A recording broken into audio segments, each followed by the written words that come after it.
بسم اللہ الرحمن الرحیم۔ السلام علیکم۔ حضرت علی کرم اللہ وجہ علیہ السلام نے فرمایا، جب عبادت سکون دینے لگے تو سمجھ جاؤ اللہ تم سے راضی ہے۔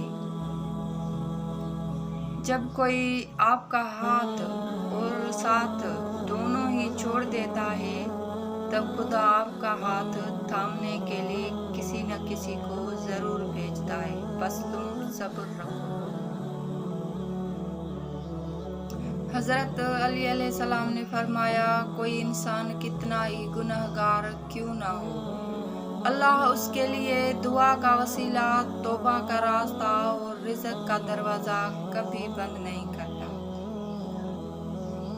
حضرت علی کرم اللہ وجہ نے فرمایا، پریشانی خاموش رہنے سے کم، صبر کرنے سے ختم اور شکر کرنے سے خوشی میں تبدیل ہوتی ہے۔ جس خواہش کو تم اللہ کی رضا کے لیے رد کر دیتے ہو، وہ اسی خواہش پر راضی ہو کر اسے تمہارا مقدر بنا دیتا ہے۔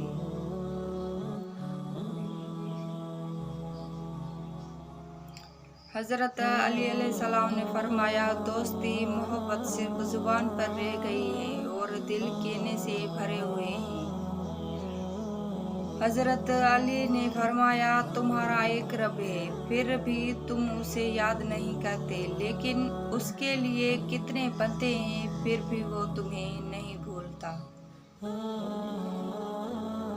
حضرت علی نے فرمایا، جب تم تھک جاؤ تو اللہ کے سامنے جھک جایا کرو، کیونکہ لوگ تھوڑی سی غلطی پر چھوڑ جاتے ہیں، لیکن اللہ تھوڑی سی عبادت میں بھی تھام لیتا ہے۔ حضرت علی کرم اللہ وجہ نے فرمایا، جو شخص تم پر غصہ کرے لیکن پھر بھی وہ تعلق ختم نہ کرے، وہ برے وقت میں تمہارا سچا ساتھی ہے۔ حضرت علی نے فرمایا، کسی کے دل میں محبت پیدا کر کے اسے چھوڑ دینا اسے قتل کر دینے کے برابر ہے۔